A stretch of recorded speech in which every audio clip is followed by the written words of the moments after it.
Hi everyone, welcome. Today we are going to touch upon a very interesting topic, sambar. And everyone will have some knowledge or the other about sambar. And I am also going to share the knowledge I have gained over the years, right from my grandmom, mom, and the travel during my CA period. Come, let's go over it. The first state I am going to talk about is Tamil Nadu because that's my hometown. And in that, if you see, we can broadly classify it as three sambars. That is the breakfast, lunch and dinner. Dinner, of course, it's very minuscule percentage because not many are aware of a dinner sambar. I will touch upon it very briefly. But when it comes to breakfast and lunch, there is a distinct difference, mainly in the treatment of the ingredients and the vegetables used. So, first on the breakfast sambar. Breakfast sambar as such is a hotel invented sambar. It is not that the home started it first and it was brought into the restaurants, but it was the reverse. And when I say hotels, the restaurants in South are referred to as hotels. And the hotel culture itself was very probably prominent, I would say, in the 1950s when the Industrial Revolution started in Chennai. A lot of industries were started and bachelors started coming and living from several other states in Triplicate. It's a small place in Chennai known for its culture, diversity and known for its mess. So if you see there, you will have two different restaurants run by the Palakkad Brahmins and then the Mangalore, that is the Udupi Brahmins. The messes will be there and also the hotels will be there. And the sambar there will be according to the region they have come from.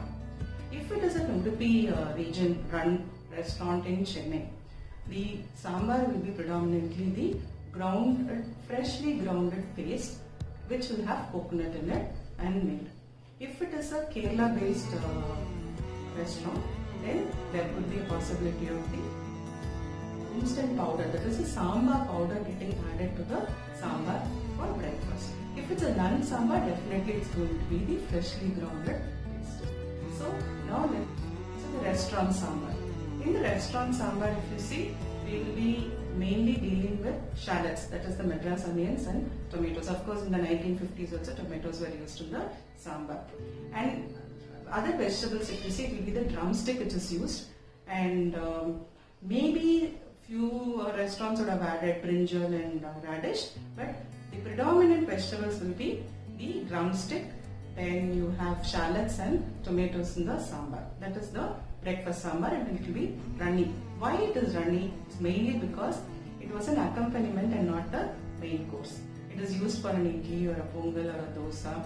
Even for vada, the sambar is used.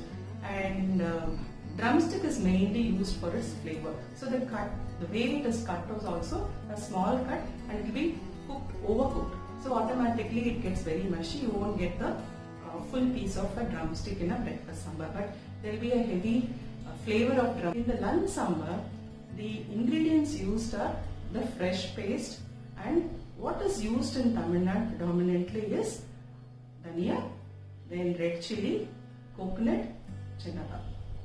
These are the four ingredients used in making the sambar masala, and it is a red paste. What are all the vegetables used in it? If it's, again, you have to look into the community, you have to look into the temples also. If it's temples, it will be the white pumpkin. It is the ash god. A squash will be used in it, and drumstick and brinjal will be generally avoided in the temple offerings. Whereas in the homes, it could be the radish, a very traditional recipe.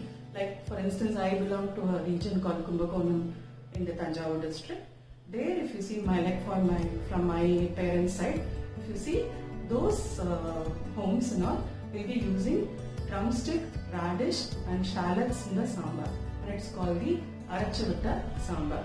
Same thing in Kerala will be called as Varutarcha sambar, and the ingredients used will be similar, very similar, because the people who moved from here, it is from Kumbakonam, they settled in Palakkad and Trivandrum. So more or less the flavor profiles are same. So this is with regard to the lunch sambar. And lunch sambar is a main course which is mixed with the rice and curry. So first the rice and sambar will be had, then rice and rasam, or there could be a more kongu or a vatakongu, then you will have rasam, and after that it will be the curd rice. So in another sambar, that is of the dhan sambar will be typically made, and it is very very thick. Why thick? Because the dhania and coconut are ground. Now coming to the dinner sambar. Dinner sambar as such is a very very novel concept. Not many will use it. The working women will use this. It's called more so a cooker sambar, where we put everything together and in a cooker and we will boil it together. And with regard to the dal which is used, if it is the temples, the dal which will be used is moong dal, and if it is going to be the hotels, restaurants and the homes, it will be the tur dal, the pigeon dal. So this is with regard to the Tamil Nadu sambar. Karnataka. So when it comes to Karnataka also, there are two varieties of sambar, the breakfast and the lunch. In the breakfast sambar, again it is only the wet paste. Compared to Tamil Nadu, if you see, I said in Tamil Nadu you use the powder, and of course certain places you will have the coconut alone ground and added to the breakfast sambar. Whereas in Karnataka you will see the wet paste only is added to the sambar, and in the wet paste again the distinct difference between Karnataka and Tamil Nadu will be the use of kaskas, and also the chili which is used in the Karnataka sambar. And Karnataka sambar is extra sweet because of the addition of jaggery into the sambar. I think I forgot to tell about jaggery getting added in the Tamil Nadu sambar also, but jaggery gets added to the sambar in the lunch sambar but not in the breakfast sambar. Whereas in Karnataka, the lunch sambar as well as the breakfast sambar, both the sambars will have jaggery. And which are all the ingredients used, the vegetables which are used in the breakfast sambar. In fact, drumstick is also not used in the Karnataka sambar. That is, all the restaurants across Karnataka, if you see, the drumstick also won't be used in the sambar. It will be only the onions, shallots mix and the tomatoes used in it. And in the breakfast sambar, kaskas is used, and some of them even grind the tomato into a puree and they'll be adding to it. And predominantly all the other ingredients are here, the similar ones which are there in Tamil Nadu is also here. Additionally, kaskas is added to it, and in the lunch sambar, if you see, the presence of urad dal is there. Urad dal and rice. I will explain that a little later, but let's stick to the breakfast right now. In the breakfast, these two vegetables, that is onions and a mix of shallots and tomatoes are added to it, and it is very very red in color, mainly because of the usage of a specific chili, the Bangalore chili. And it is again used for idli, dosa, vada and pongal. Pongal again will be a little different from what is available in Tamil Nadu. It is more of a bath. And then you have a chocho bath where rava kesari and rava upma are given together with the sambar. And what happened to this sambar when it traveled across North India? And many people from this region only went and started the restaurants there. Maybe down the line, there were many people from Kerala also who moved up and started restaurants. Somewhere in between, the usage of the pumpkin got into the sambar. I really don't know how pumpkin got into the breakfast sambar. My theory is only one. The only possibility is mainly for the to cut the cost when the dal cost is really high. When you add the yellow pumpkin, automatically it gives you the body and also gives you the color and gives you the sweetness, and the reduction of dal would be drastically reduced. So this you can reduce the amount of dal which can be used in the sambar. And down the line, I even see that instead of using jaggery, people have started using sugar to the sambar. That's why the sambar profile, that it is the taste profile, is completely changed when it goes up.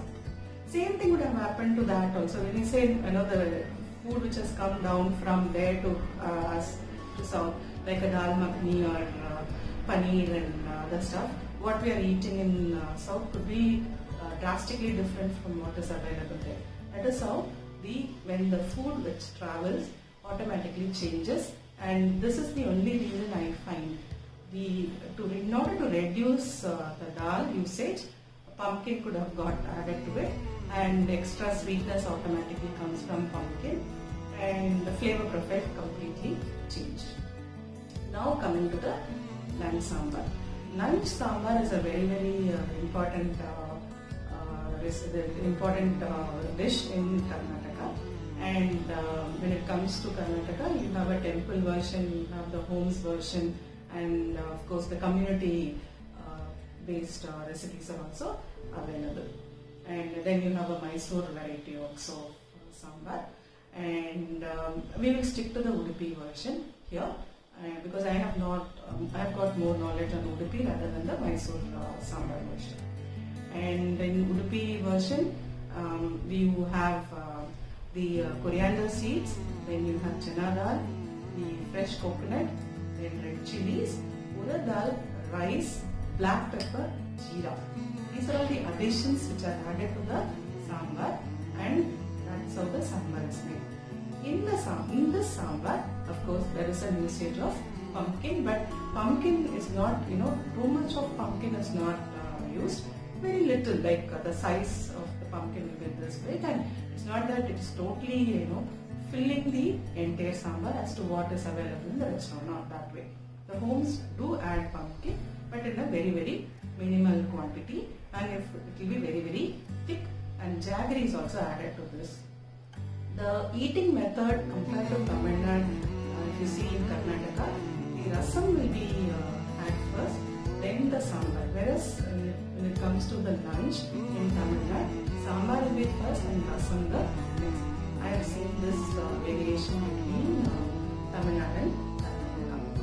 And the usage of brinjal is not restricted in the temples. Majority of the temples in Tamil Nadu will avoid brinjal usage in the sambar, whereas I have seen brinjal getting added to the sambar in the temples also in Karnataka. And whether you have a dinner sambar? No, I don't think so. From my travel, I have not come across any dinner sambar in Karnataka. So these are the broad classifications when it comes to the sambar available in Karnataka, and how this sambar, when it traveled north, it got so much of variations, or it got totally changed from the actual sambar what is available in Karnataka. So when it comes to Kerala, again here also you can find 3 varieties of sambar. Mainly the dinner sambar, in fact I learned it from the Kerala working women, which is one pot in a cooker and we make it. Otherwise it is only the breakfast of the lunch sambar. And the lunch sambar is called as the Varutaracha sambar. Arachota sambar of Tamil Nadu becomes Varutaracha sambar of Kerala. And predominantly, if you see the 4 ingredients, that is dhania, red chili, then coconut and chana dal are commonly used in the Varutaracha sambar also. And the vegetables, when it's, you see the vegetables, of course drumstick and shallots are used. And tamarind usage will be, compared to Tamil Nadu, the usage of tamarind in Kerala is less. Whereas it is very, very heavy in Karnataka. The tang or the sourness of the tamarind will be very, very predominant in the Karnataka sambar. And next will be the Tamil Nadu. When you put a category like grading of tamarind, you will see first will be Karnataka, second will be Tamil Nadu, and third will be Kerala. With respect to the usage of the tamarind, I feel the usage of tamarind is very, very less in Kerala. And breakfast sambars is very similar to what is available in Tamil Nadu, and it's also the powdered version. That is, the powder is used, sambar powder is used in the Kerala breakfast sambar. Vegetables also I would compare it very similar to Tamil Nadu, equal to Tamil Nadu. So what is available, the ingredients which are available here, the same thing is here. But when it comes to chilies, I find the round chili, the gundu chili, which is used in Kerala predominantly. From all the regions I have travelled, the usage of round chilies are more in Kerala, whereas it is divided in Tamil Nadu. The long chili, the Guntur chili is used in certain regions of Tamil Nadu, and the round chili is used in certain regions of Tamil Nadu. And also the usage of the chilies are community specific. That is what I feel when it comes to Kerala and Tamil Nadu. What is this dinner sambar, the cooker sambar? Majority of the ladies in Kerala are working women. So what happens is, for them, they have found a easy route, and it is like add everything together and in a cooker, boil it together, smash it, and you get a very tasty sambar, the dinner sambar, and that does not use tamarind. It is only the tomatoes sourness which goes into the sambar, and it's very tasty. I like it. I learned it from them. I continue to do it even in my homes, and I call that as a dinner sambar. So this is my knowledge on Kerala.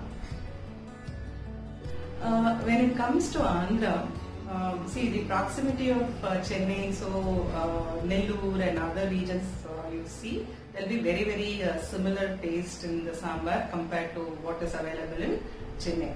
Overall, if you take Andhra as such, I find in the restaurants and the hotels the influence of the Karnataka sambar in the breakfast. And there is no specific separate sambar I have seen in for lunch. That is like a lunch sambar, separate lunch sambar. But both breakfast and together, that's what I have come across. But there is one specific region that is in the Seemandhra, that is the coastal region in Vizag. I have, when I was traveling for this, to look at the research and things like that, I came across a specific community in Vizag, where, that is Visakhapatnam, where I found them to use the skin of the squash and pumpkin also, that is yellow pumpkin's skin, and the white squash, that is ashgourd skin, is also used in the sambar, and that is a wet paste sambar. That is very community driven sambar, and I don't think so it's very popular among the common people, if you ask me. And a distinct change in Andhra will be the usage of the vegetables. When it comes to vegetables, I feel dondeka, that is the kovika, what we call in Tamil. It's called dondeka in Andhra. That gets used in the sambar, and also the Madras cucumber or the Mangalore cucumber, they say both.